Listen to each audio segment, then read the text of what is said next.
Hello hi everyone, welcome back to my YouTube channel. हमारे YouTube channel पे आपका स्वागत है। हम दोनों फिर से आ चुके हैं न्यू रिएक्शन वीडियो के साथ।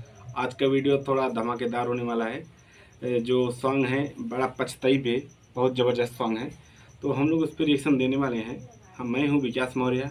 मैं हूँ मिस आंचल। तो चलिए हम वीडियो को स्टार्ट करते हैं। अगर ये वीडियो हमारा पसंद आएगा तो हमारे चैनल को प्लीज़ लाल वाला बटन दबा कर सब्सक्राइब कीजिए और वीडियो को लाइक कीजिए। कमेंट बॉक्स में ज़रूर बताना कि ये दबंग स्टार खेसारी लाल का वीडियो आपको कैसा लगा, बड़ा पछताई भी। चलिए हम वीडियो को स्टार्ट करते हैं, लेट्स गो।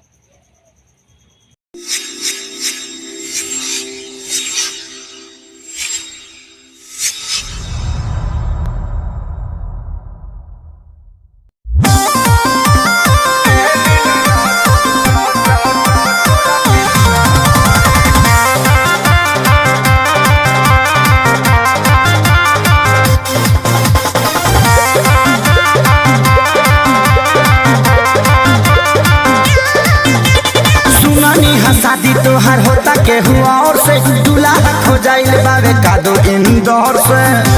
बताओ ना रे सुनानी हा शादी तोहार होता के हुआ और से दूल्हा हो जाइल बावे कादो इंदौर से।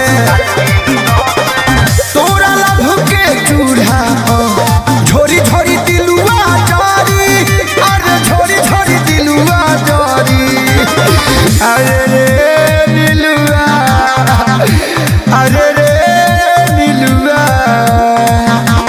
रे नीलुआ तोरा पिलुआ परी।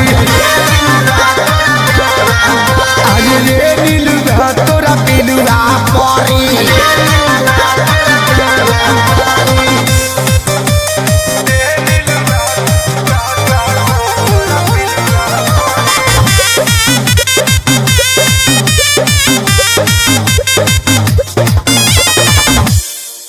दिल तोड़ी गईले छोड़ गईले हमारा के जियते मुइले।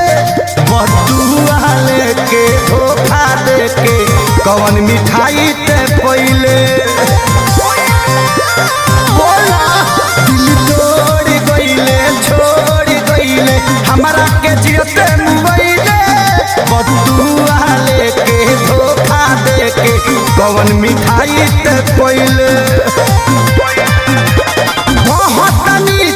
काबर हो जाइबे इतना सी हुलवा पढ़ी, अरे इतना सी हुलवा पढ़ी। रे नीलुआ, अरे रे नीलुआ, रे नीलुआ तोरा पिलुआ पढ़ी। अरे रे नीलुआ तोरा पिलुआ पढ़ी।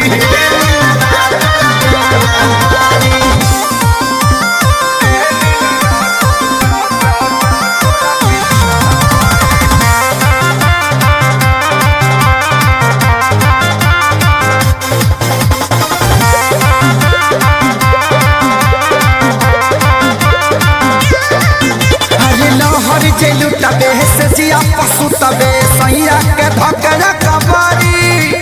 कोनो बेमारी होई तोरा भारी कहेले बतिया खेसारी। लहर जे लुटबे से जिया पशु तबे सैया के धकरा कबारी। कोनो बेमारी होई तोरा भारी कहेले विवेक खेसारी। छूटी नहीं श्याम देहाती केतनो इलाज तोर करी, अरे केतनो इलाज तोर करी। अरे रे नीलुआ, अरे रे नीलुआ, अरे नीलुआ तोरा पिलुआ परी। अरे रे नीलुआ तोरा पिलुआ परी।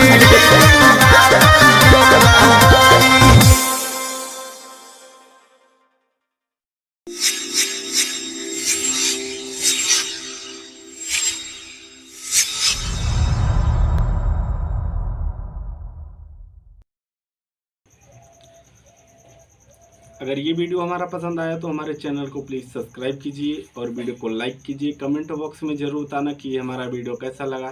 उम्मीद करता हूँ कि आपको वीडियो बहुत ही ज़बरदस्त लगा होगा। चलिए यहीं पर वीडियो ख़त्म होता है। नमस्कार, प्रणाम।